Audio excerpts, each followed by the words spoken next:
He was living among us and in plain sight.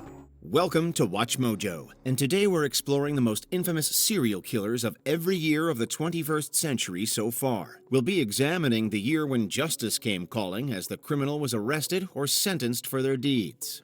So you killed a greater number of people than the police know? Oh, yeah. They might have a tenth of it. I'll put it that way. 2000. Javed Iqbal, sentenced March 16, 2000. In 1999, a newspaper editor and the police station in Lahore, Pakistan received disturbing letters. The writer claimed he had abused and taken the lives of 100 underage young men. They finished with their intention to end their own life in a river. However, the water was searched and nothing was found. A month later, fearing police brutality after claims of being attacked by them previously, Iqbal turned up at a newspaper office and confessed. In 2000, he was sentenced to a brutal execution, akin to how Iqbal had treated his victims. However, government officials stated it wouldn't be as bad as the judge had deemed. Before it could be enacted in 2001, Iqbal took his own life. 2001. David Parker Ray, sentenced September 20th, 2001. Sometimes killers go that extra terrifying mile with their modus operandi. David Parker Ray modified a trailer that would be labeled his toy box. The trailer was soundproofed and filled with instruments for his violence. He called it the Den of Satan. He would abduct women, abuse them for months in the trailer, and presumably eventually end their lives, sometimes with accomplices, one of them being his girlfriend, Cynthia Hendy. In 1999, a woman managed to escape the toy box after 3 days and get help from a neighbor. That's what I went through.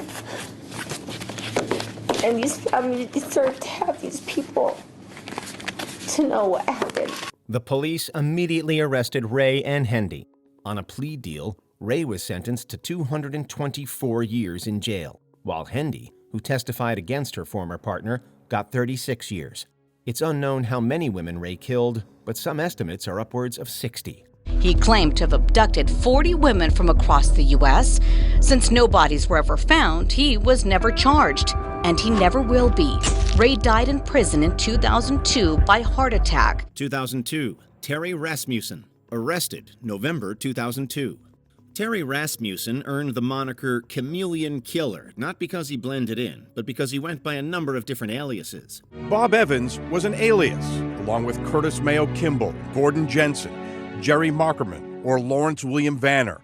They were all used by this man, Terry Rasmussen, a divorced father of 4 from the Southwest. While Rasmussen has only been convicted of 1 murder, experts believe that he committed at least 5. Many peg him as the man behind New Hampshire's Bear Brook murders of the late 1970s, which encompassed the death of 4 girls, including Rasmussen's daughter. He just didn't disappear off the face of the earth without a name or an identity. He died before he could be tried for their deaths. He is also thought to have slain his girlfriend, Denise Bowden, in 1981. Finally, he did away with his wife, Eunsun Jun, in 2002, and it was for this crime that he was finally arrested and imprisoned. He died in High Desert State Prison in 2010. Curtis Kimball. Curtis Kimball. Or Gerald what's his name? Mockerman? Mockerman, right. Ring a bell? No. 2003. Gary Ridgway, sentenced December 18th, 2003. When it comes to confirmed killings, Gary Ridgway is the second most prolific killer in American history, behind the deceased Samuel Little. In Seattle today, a man called the Green River Killer has finally confessed to murdering 48 women and girls. Ridgway's known crimes occurred throughout much of the 80s and 90s, but they may have also stretched into the early 2000s. In that time, Ridgway killed a confirmed 49 people, but the true number may stretch past 90. He was given the nickname the Green River Killer, as some of his early victims were found in Washington's Green River. Ridgway, a suspect for nearly 20 years, was arrested in 2001 after DNA testing matched him to the crimes. Like the Golden State Killer, Ridgway was eventually caught with the help of DNA testing and sentenced to life in prison. As of 2023, he is 74 years old and confined to Washington State Penitentiary. Gary Ridgway will spend the rest of his life in prison.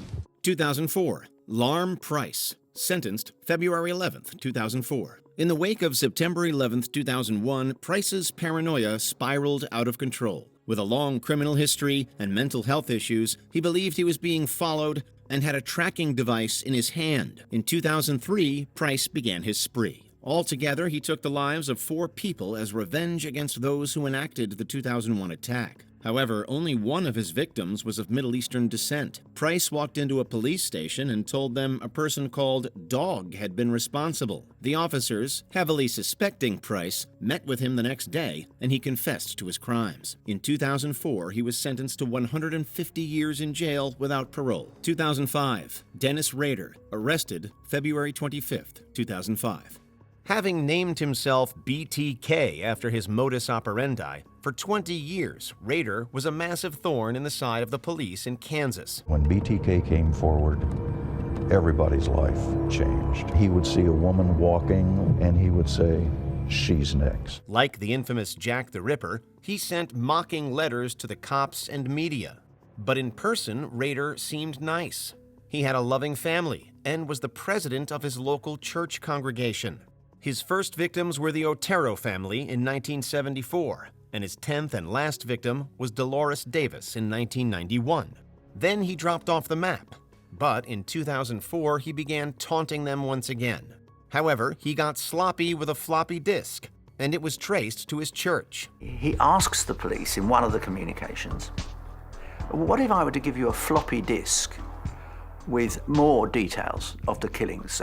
Could you identify me?" In 2005, Rader pleaded guilty and got 10 consecutive life sentences. 2006, Charles Cullen, sentenced March 2, 2006. This is a frightening serial killer and one of the most prolific in American history. Charles Cullen worked as a nurse in various New Jersey hospitals throughout the 80s, 90s, and early 2000s. He was able to move from hospital to hospital without so much as a bad reference. And in that time, he killed multiple patients by overdosing them on drugs. His true number of victims is unknown. 29 have been confirmed, but he has personally confessed to killing 40. But even that number may be low. Investigators believe that Cullen was responsible for hundreds of deaths. We'll never know how many people Charlie Cullen killed. It was noticed that many patients were dying under Cullen's care, but a national shortage of nurses ensured that he kept finding work. He was finally arrested in December of 2003 and has since been given 18 life sentences. What do you want me to tell you? Names. I can't remember all the names. 2007, Peter Tobin, sentenced May 4th, 2007. As police investigated Angelica's murder in 2006, they quickly realized that it wasn't carried out by a first-time murderer. In 2006, Pat McLaughlin was a maintenance worker at a church in Glasgow, Scotland. However, that wasn't his real name. Tobin had used the alias to hide his criminal history of assaulting 2 teenagers and spending 10 years in jail. After Angelica Kluk's body was found at the church, Tobin's identity was discovered and he was arrested for her murder. Mr. Tobin is considered a potential risk to members of the public. Any person who sees this man is advised not to approach him. In 2007, he was found guilty and sentenced to life with a minimum of 21 years. In 2007 and 2008, the remains of 2 teenagers, Vicky Hamilton and Dinah McNichol, respectively, were found at former homes Tobin lived in. Both had been missing since 1991. Tobin was found guilty of both murders, having his life minimum sentence increased to a whole life order in 2009. He's never going to talk. He won't talk about anything, any of his other crimes. But we know that during that period of time, Peter Tobin was in this area. 2008, Ronald Dominique, sentenced September 23rd, 2008. We're doing everything we can to catch this person responsible and still ending up with dead bodies. From the late 90s into the 2000s, Louisiana had been experiencing a spike in murders and assaults of men and boys, often black and sometimes gay, each showing a similar cause of death. This led to the killer being named the Bayou Strangler. In 2006, the police arrested Dominique after one man told them he'd escaped a dangerous situation from him. I pulled him out of the passenger side. I hurried up and I grabbed him, pushed him in the ditch, and then took off. While he denied the allegations, Dominique gave them a blood sample. On the surface, he didn't look like a killer, as he was short and had heart issues. Yet the DNA sample came back positive for several cases, causing Dominique to confess to 23 murders. In 2008, due to a plea bargain, Dominique was sentenced to 8 life imprisonment terms without parole. Early the next morning, Ronald Dominique confessed to 23 murders.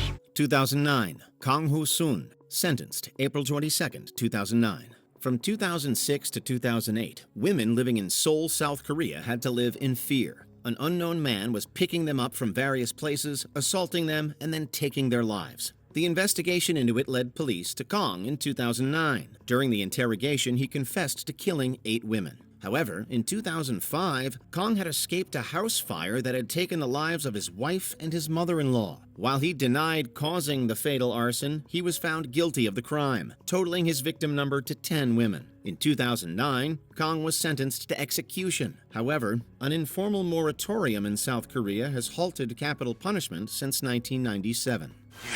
말해.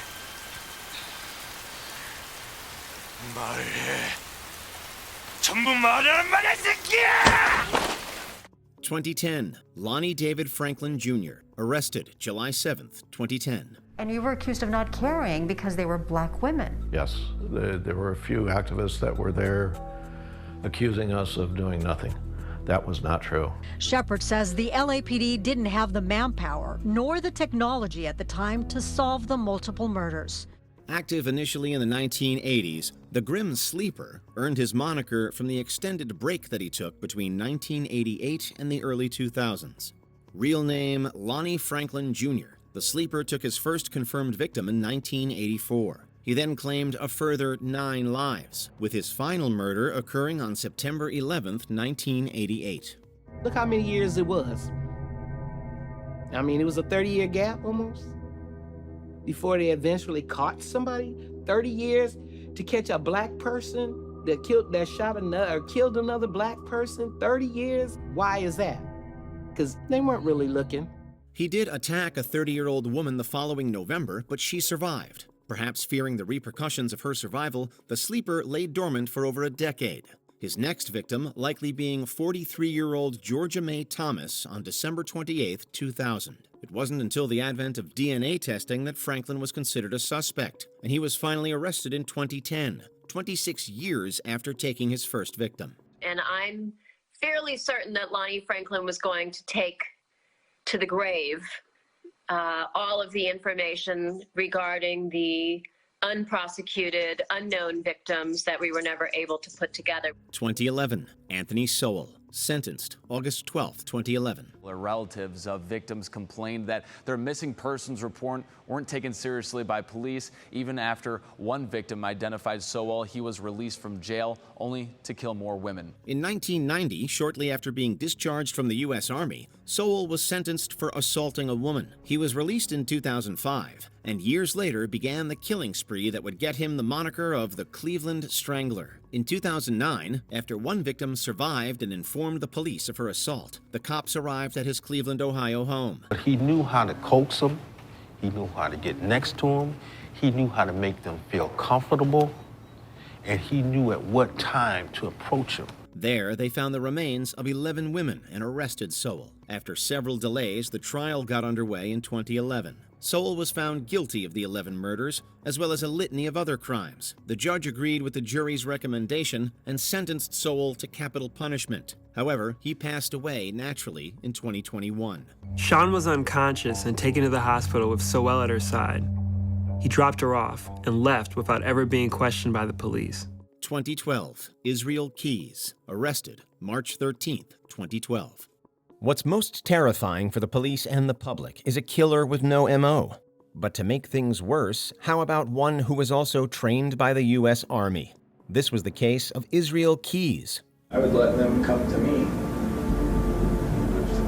Just remote area.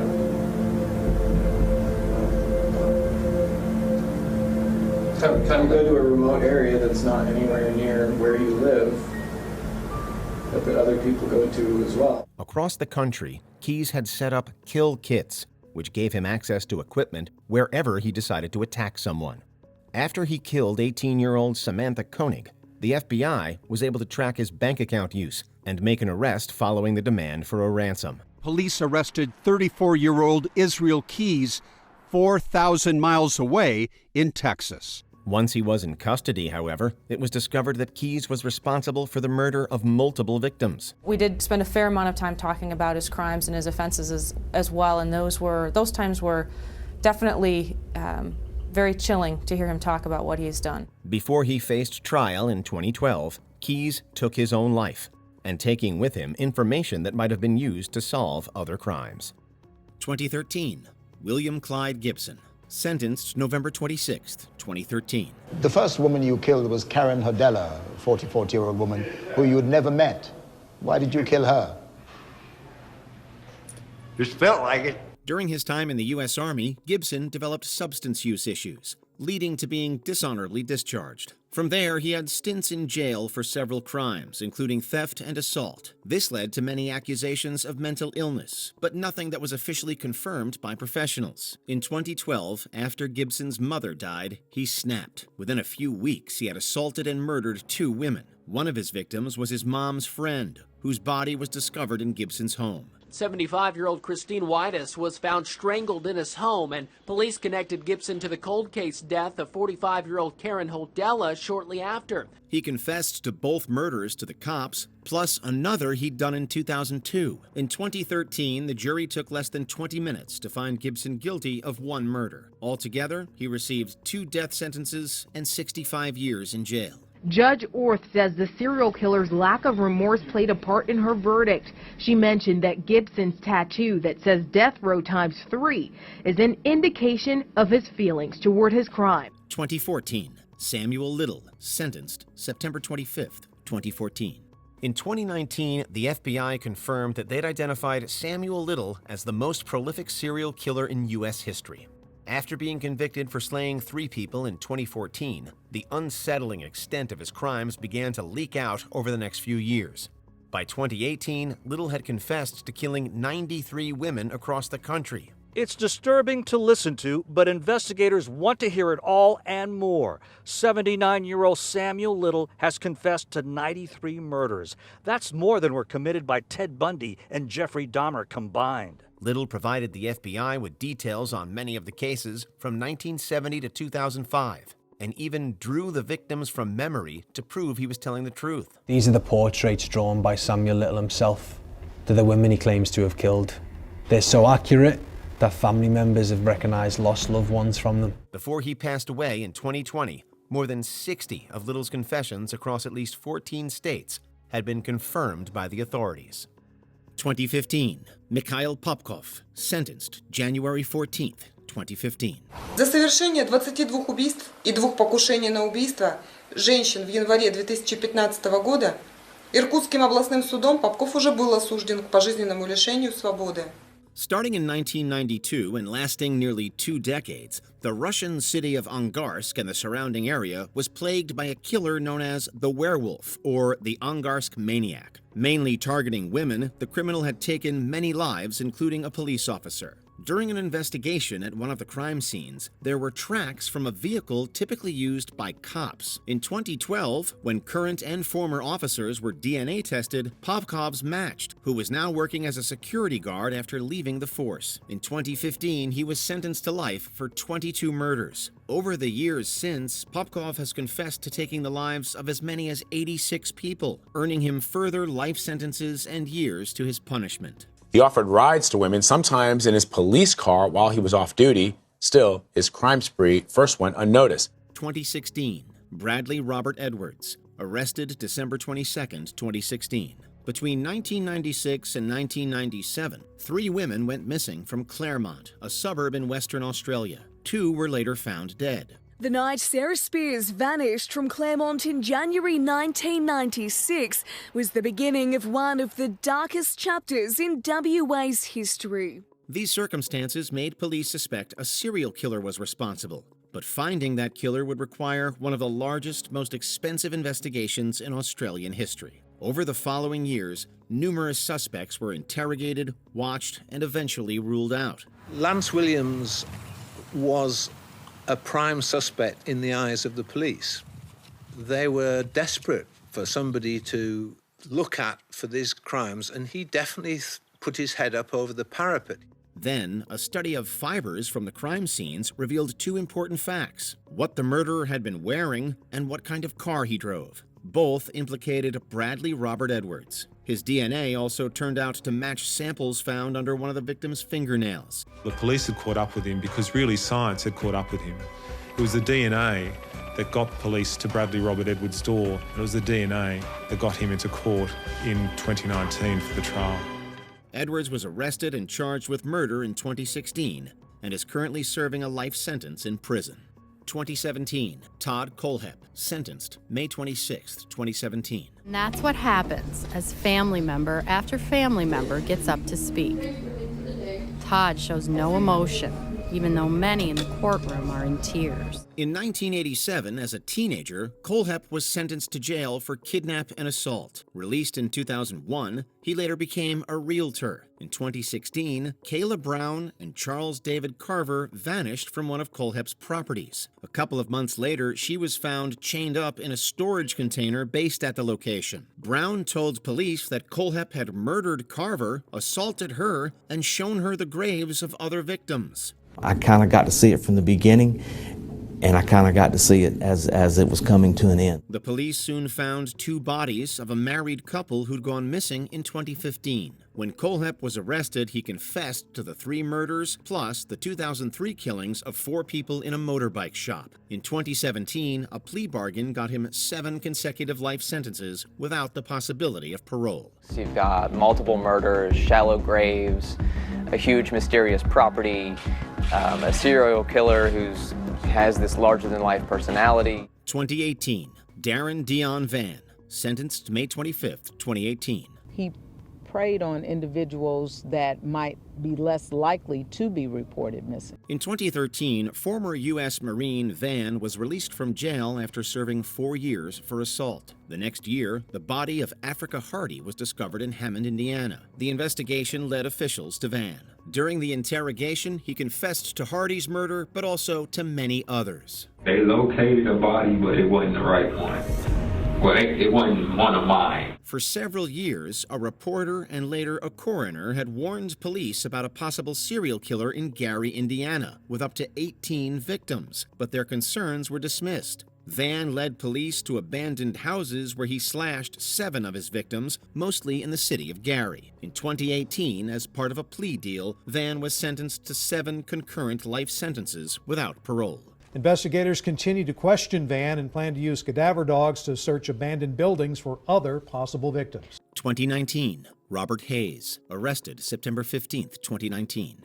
Nicknamed Squeaky and with a friendly reputation, Hayes seemed like a good person. However, behind the scenes, he was anything but. From late 2005 to 2006, the bodies of 3 sex workers were found in Daytona Beach, Florida. Hayes was investigated for being the Daytona Beach Killer. However, he was dismissed as the criminal profile called for a white man. We conducted many operations to try to catch him. We knew he had his DNA, so we knew sooner or later he was going to stub his toe and we were going to get him. In 2007, a similar murder happened. Then another in 2016, which matched DNA evidence from the Daytona Beach slayings. The DNA was run through an ancestry genetic database, leading to a match for Hayes. In 2019, he was arrested. In 2022, Hayes was sentenced for the Daytona murders to 3 consecutive life sentences without parole. He's currently awaiting trial for the 2016 murder. Detectives say DNA links Hayes to the 2016 murder.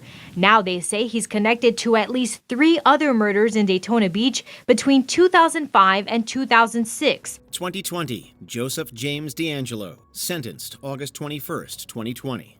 Police officers are meant to be honorable and find justice for victims, not cause a wake of destruction like Joseph James DeAngelo. For decades, Joseph James DeAngelo was America's most wanted man, the Golden State Killer. In 1976, he began his spree of assaults and burglaries in Sacramento, California.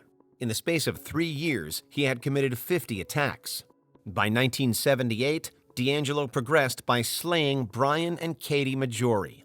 He morphed into the original Night Stalker and later the Golden State Killer before the crime stopped in 1986. Then, in 2018, the police used genetic genealogy from the DNA found at DeAngelo's crimes to trace it back to him. The search takes anywhere from 24 to 48 hours. Within a day, I had the list of potential relatives to the Golden State Killer. In 2020, amongst several charges, he pled guilty to 13 murders as part of a deal to avoid capital punishment and got a life sentence. But tonight, the Golden State Killer muttering this apology to his victims. And I'm truly sorry. Moments later, Joe DeAngelo was sentenced to life without parole. 2021, Francois Vero. Confession, September 29, 2021. From 1986 to 1994, at least 3 females were assaulted and murdered in Paris, France by the same assailant. Nicknamed the Pockmarked Man due to acne scars, the police were stumped for decades. However, during the investigation and witness statements, they realized the killer was an officer. Armed with DNA from the 1987 murder and modern technology, the cops summoned current and former officers to a test in 2021. Shortly after getting the request, Vero vanished. He'd worked as an officer in Paris for years before retiring in 2019, even appearing on a national game show. Vero took his own life. As well as his DNA matching, he left a letter to his wife that confessed to committing the crimes before stopping in 1997. 2022, Juan David Ortiz, sentenced December 7th, 2022. The person arrested and charged in the killings that left 4 dead, an individual nobody expected, a Border Patrol agent. For 10 years, U.S. Navy veteran Ortiz had an impeccable record as a member of the United States Border Patrol in Texas. In 2018, Erica Pena ran to a state trooper and told them she'd escaped from Ortiz's vehicle. He was soon connected to the murder of 4 women within 2 weeks, all of whom were sex workers. Ortiz ran from the police after he was approached. However, he was soon found hiding in a parking lot and was arrested. These people, they're not good people, so I convinced myself of that. The police believe Ortiz attempted to not be taken alive. The border agent confessed to the 4 murders during the interrogation. However, Ortiz still pleaded not guilty. In 2022, he was found guilty and sentenced to life in jail without parole. Provost assured the Border Patrol maintains high hiring standards and referred to the suspects as rogue agents. Ortiz was placed under indefinite suspension without pay. 2023, Rex Heuermann, arrested July 14, 2023. One of the most infamous cold cases of our time was the Gilgo Beach killings. Dating back to 1996, a man did away with at least 10 people and dumped their remains in the Gilgo Beach area of Long Island. Now, there were 10 sets of remains, all told, found along that area of Gilgo Beach. It had long been a dumping ground for bodies. In December 2010, the remains of 4 women were found, and they were dubbed the Gilgo 4. Just a few months later, investigators found 6 more sets of remains, bringing the body count to 10. The case was extensively studied until July 2023, when a Manhattan architect named Rex Heuermann was arrested and charged with killing 3 of the Gilgo 4. He's been charged in the deaths of 3 women, and he is the prime suspect in the death of a 4th. Maureen Brainerd Barnes was found right with the other 3. And so it seems that 27 years after the death of the first victim, the mystery of the Gilgo Beach killings may have been solved. It's not clear that Heuermann's going to be linked to all 10 sets of human remains, but it's a good bet, Kira, that prosecutors are going to move forward, charging him with the death of Maureen Brainerd Barnes. Before we continue, be sure to subscribe to our channel and ring the bell to get notified about our latest videos. You have the option to be notified for occasional videos or all of them. If you're on your phone, make sure you go into settings and switch on your notifications. 2024, Radik Tagirov, sentenced March 21st, 2024. То есть ты готов рассказывать? Ты понимаешь, что это ПЖ? From 2011 to 2012, the Volga Maniac was taking the lives of elderly women who lived in low-cost apartment buildings within and around the Volga and Ural districts of Russia. The assailant pretended to be a utility or social services worker to gain access to their homes. Then they fatally attacked and robbed the victims. Иногда звали, иногда напрашивался. In 2020, after years of false leads, DNA evidence and shoe print analysis led the police to Tagirov, who had a criminal history of theft. After initially admitting to the crimes, he later withdrew his statement and blamed being under stress during the confession. In 2024, Tagirov was found guilty of 31 murders, several attempts, and 34 assaults, earning him life imprisonment. Почему именно вы душили, выбрали этот способ убийства? What was the biggest serial killer story the year you were born? Let us know below. Check out these other clips from WatchMojo, and be sure to subscribe and ring the bell to be notified about our latest videos.